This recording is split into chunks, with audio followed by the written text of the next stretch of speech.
I'm really curious why you're on social media. It appears to be all the time. I am very curious about myself, to tell you the truth. I think when I started it about 6 years ago, I thought it would be just an important space to be present in, especially as COVID was happening. You couldn't be in person, so you had to show up to be online. It kind of took the life of its own. I never thought, I would engage that many people over the years. But what it becomes an opportunity for connection, right? I preach the daily mass to 40 people, and I post a message, and by the end of the day, 3,000 people listen to it. And it's not about me feeling good about myself. It's about the message of Jesus touching people's hearts. And I think if there are tools for us as church ministers to use to share the good news of Jesus, boy, we must do it. We don't have luxury of not using it. Welcome to Magnified Ministry Podcast, the podcast dedicated to inspiring, encouraging, and equipping parish leaders to build thriving missionary communities in today's rapidly changing world. This is the Magnified Ministry Podcast.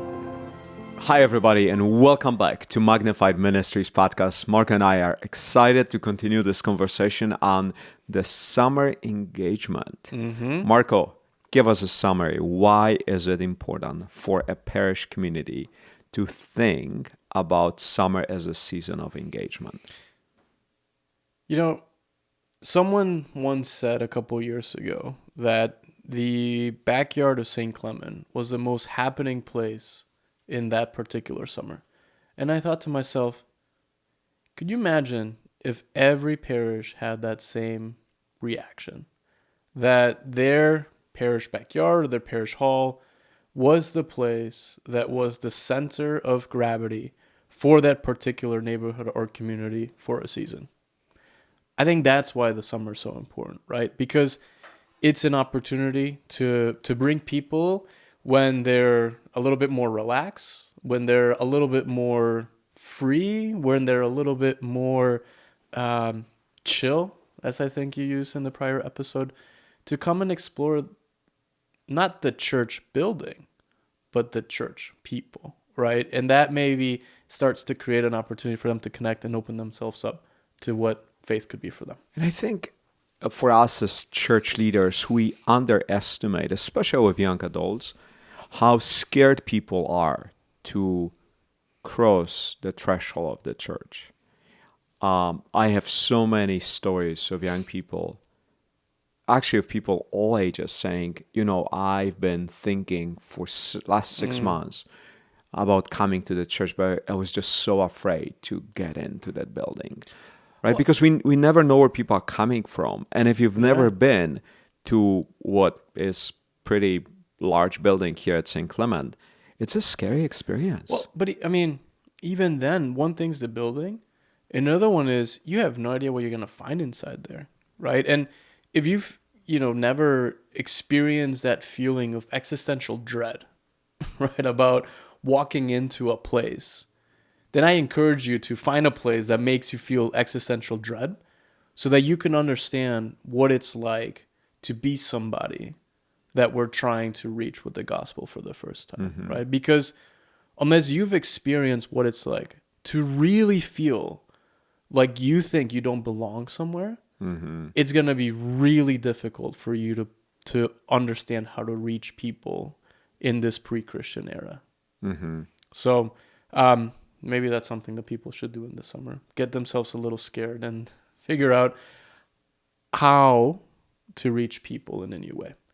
And I think today we wanted to talk more practically, right? Correct. Last episode, we talked more conceptually about why we think the summer matters. We gave these sort of like 5 points that it's important to understand your community, understand your parish and what it can offer, understand who can help you, figure out what it is that you're going to offer, and then lastly, make sure that it connects to something, that there's a purpose leading into the fall. But I think today we wanted to take that to the next level and provide some real tangible ideas on not just how to create that plan, but how to actually make that plan great and make it a really excellent summer. So I think starting point for a lot of churches and faith communities is to simply be present, right? And how are you present today? Well, it starts actually with social media. Whether you love it or really are not excited about it, it doesn't really matter. That's digital reality is just that. It is a reality.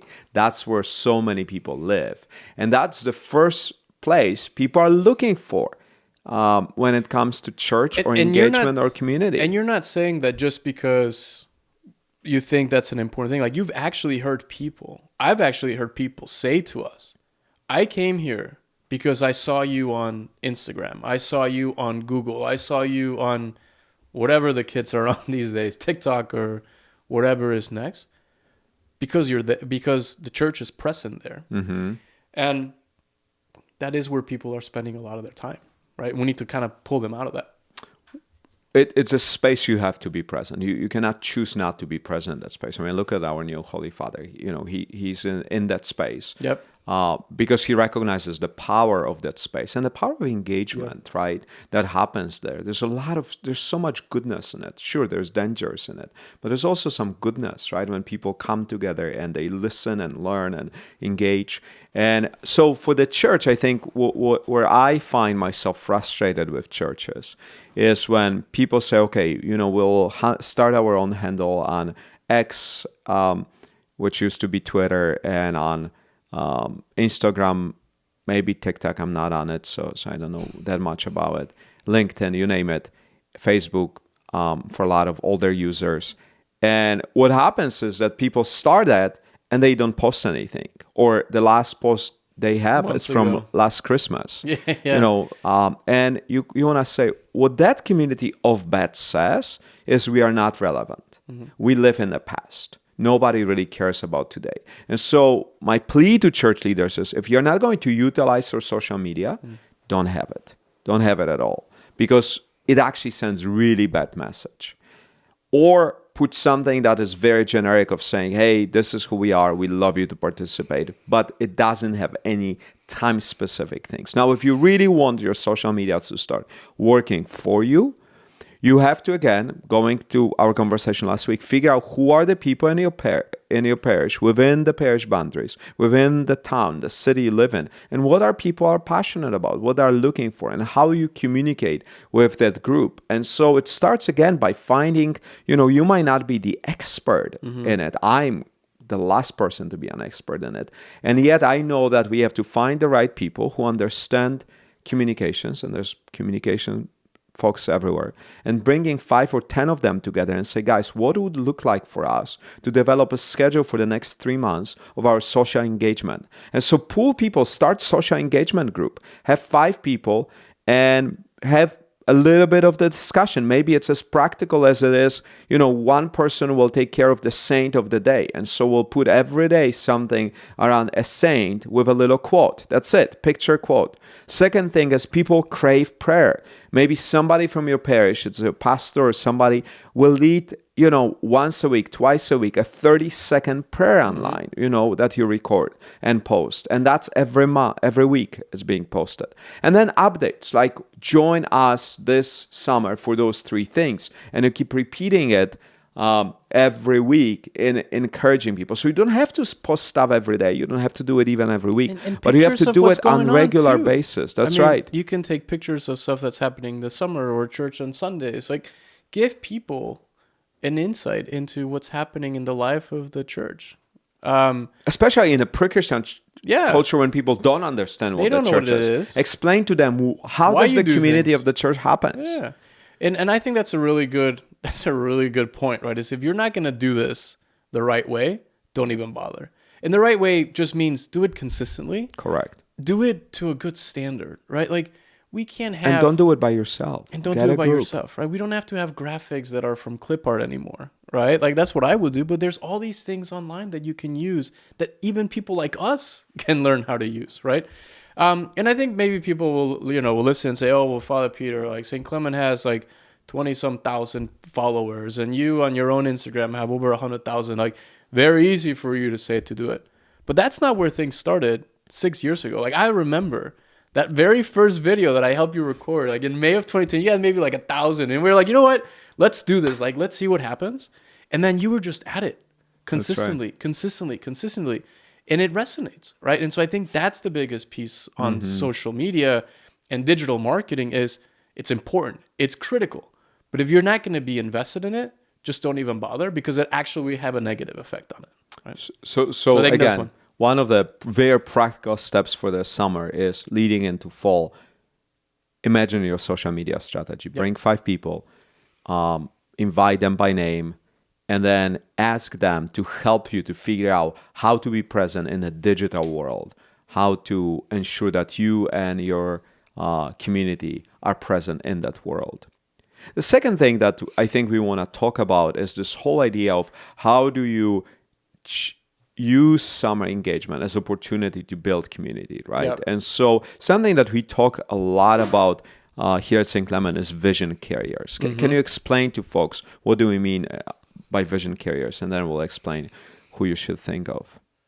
The way that I think and we think about vision carriers are people that can talk about the why of a parish, in this case St. Clement, to anybody at any point in 30 seconds or less, right?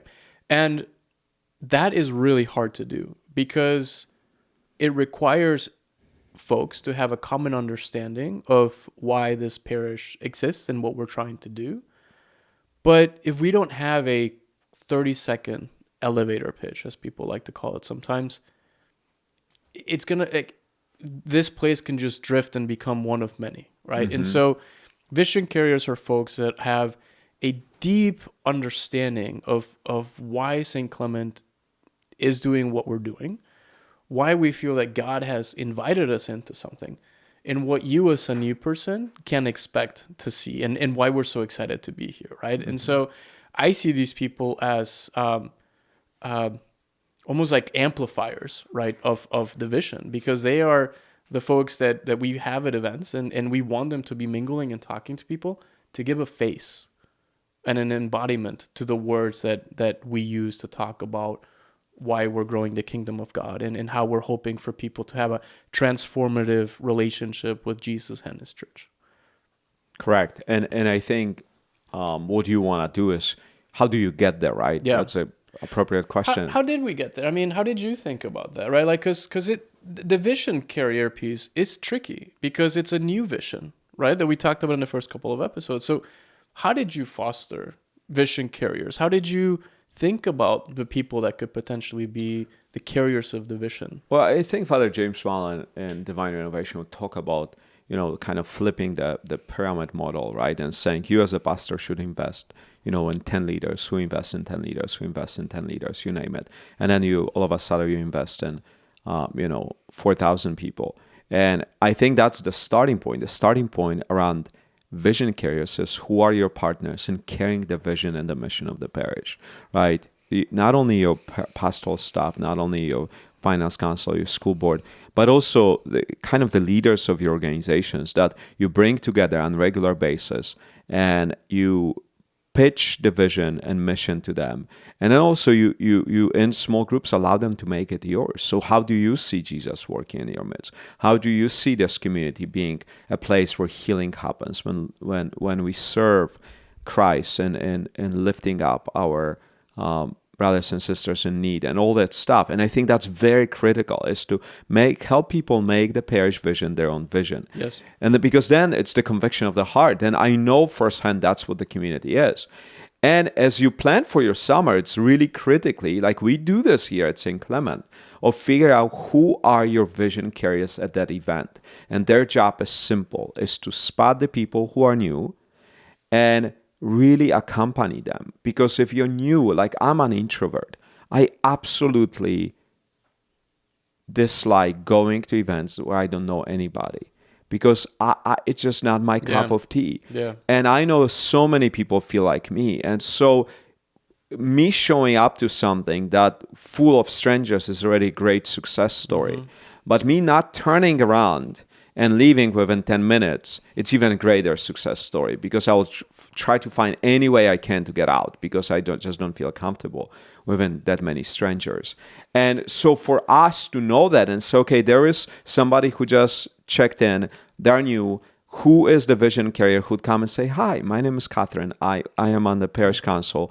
I've never seen you around. Are you new to neighborhood? Well, welcome. What are your hopes? And it starts by active listening, right? Yeah. It's not a pitch No. about we are selling church to you. It's kind of saying, who are you? What are your needs? What makes your heart filled with joy or with expectation? And that's where the next step happens. That's where the vision carriers become the agents of connection, right? Because to other people, but also to the next set of things that can happen. Other ministries. And that's where the vision carriers are so important, because they carry the vision, but by being trained to listen to people. And by the way, if you are asking yourself, well, how do I teach my people how to do that? Just do alpha training. That's true. It. Even if you are not doing alpha yet, just use the alpha training as a training for your vision carriers, and they will learn so much from it. And a plug to a book that I just started reading. Arthur Brooks, who I think was at the Alpha Conference they read. He's a Harvard professor. He wrote this incredible book, How to Know a Person. In the first 20 pages... I just finished reading it. I'm going to do a book club. I'm telling you, this is a fantastic book. I didn't know you were reading it. I just finished it. I gave you the book. I gave you the book. Yeah, but I was ahead of you. I finished it. Yes. I'm on the next book, but I don't have 3 small children. But I read the first 20 pages and I thought, oh my goodness, imagine if we could just train our people on these basic principles. Like, how different of a world we could make, right? Because it's all about listen. Like, people want to be listened to. People want to have someone that is not trying to force them into anything. They just want to be with somebody. And I think that's why these summer events are so important. Is it's not to entertain people. It's actually for people to start meeting people in the church and think of them not as weird, but as people that they would maybe want to be friends with. We're not even saying, I want to be friends with you. It's maybe I want to come back and see if you and I connect a little bit more. And I think to that point, we talked about earlier, right? Like, if you are somebody that has experienced what you just said, like that pain and anguish of being in a place where you're surrounded by all these people, right? But you feel so alone. And if you've been there, you know what I'm talking about, right? That's what a lot of people feel when they walk into things at church. And so if we don't have people on the lookout to connect and spot and connect with others, then again, we're missing the big opportunity. And those are easy people to really spot. The first person that comes to my mind here at St. Clement is Peggy Miles. She is just a masterpiece. Her and Pat Manos, I think, are 2 women that off bat come to my mind who are just incredible at that. Yeah. I mean, the moment they see you and you knew, they will ask your name, they will introduce themselves, they will ask if you want to get to know someone. There's such a ease about how, and so it's taking the people like that and saying, would you minister with me, because that's where your skills come way in a supreme way to my skills. Would you just do that? And that's where they flourish. So to them it's not work. They really love doing it. But this is what desperately the church needs. So it's not hard to find those people, but once you find them, you have to train them on what the goal of their ministry is. And secondly, train them, inform them about what to connect them with, right? So when somebody says, I'm new to the neighborhood and I have 2 small children and I'm just, I'm just constantly stretched. It's like so much stuff going on. Great. What are some of the parent circles you can connect them with, right? When you have somebody single moving in their 50s, what is the appropriate ministry to connect them to? And then the fall challenge is how the ministries welcome new people with expectation that their gifts and talents can enrich the way in which we are church together. Which I think is the third point that we want to kind of double down on, right, in the second part of the summer series. One, we talked about the importance of signaling through social media and being in the digital space and meeting people there. 2, having vision carriers, or another term if you decide to use that, at your events that are able to connect and spot and create that sense of home for folks. 3 is, well, how does this actually connect and lead into something? So maybe talk a little bit about how you see that as a pastor, right? What role is the summer playing into fall, and how do you ensure that you don't have this like massive drop off, right, between hundreds of people showing up to something in the summer and only a dozen showing up in the fall? So I think there are two things you want to differentiate. One is there are going to be visitors, people who are back home for college, people who are here for an internships who will not come back in the fall. They're just gone. And that's okay. We want them to have the best experience of the church that when they're in Chicago. And so we love them to come and participate and feel like they're part of the family, even if they're part of the family only for 6 weeks. When it comes to people staying in the neighborhood, I think, Jesus says, go and make disciples. That's the end of the gospel. We have a task of bringing people into life-changing, life-giving relationship with Jesus Christ. That's not a luxury. That's the commandment. That's what Jesus told us to do. So as a church, we have to have this restless heart for bringing people into relationship with Jesus. And so summer is such an important season because that's where people also are looking for how to build support and connection and friendships. Because when you move to the new city, when you start from nowhere really, you need that support, and fall just gets very busy very quickly. Yeah. So summer is the season of helping people to find their people, find things in common, and then you link them into fall and you say, okay, summer here at St. Clement is about fun and engagement. Yep. Fall here is about growth. Disciple. We want you to grow in who you are as a person. We want you to grow in a community, and we want you to grow in your faith in Jesus Christ. Those are the three things we want you to grow in. And that's for everybody. It's not just for new people, person, right? including the pastor, including the church ministers. We all are called to grow in community. We are called to grow in our discipleship, in discipling other people. And we are called to grow in our faith in Jesus. Jesus invites us every day to deepen our trust and faith in Him. Yeah. And that's why I also see on this piece, right, about linking the summer to the fall and seeing the seasons as different, right? I mean, even if you think about the natural, I'm just getting into all this kind of science stuff today, but there's a reason why there's 4 seasons, right? You need spring, summer, fall, winter. Like, it's all cyclical, right? And the church is cyclical too, right? We have a liturgical calendar. And so we are just simply recognizing that and feeling the rhythm, right, of life and leaning into that and putting names to seasons that meet people where they are, but help them take the next step at the appropriate time, right? And I think one of the other pieces that we're very intentional about in this summer is it's also a great opportunity to build community among leaders. Correct. Right? Because it's a great way to have fun and prepare for the ministry year ahead.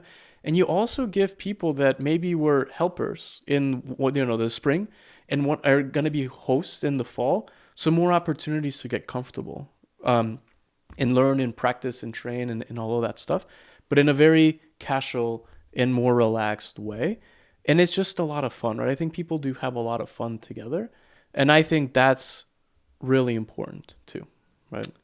Well, thanks everybody for joining us. This was our second episode on the summer engagement. Again, we cover social media conversation. We cover the vision carriers and the importance of people being trained to listen, to accompany, and to connect. And we cannot wait to connect with you next week with our special episode on the mind of Gen Z. I mean, how fun would that be, Marco? I have no idea what I'm going to find out, but I'm super excited. I'm super excited too. We cannot wait to see you next week. Bye, everybody.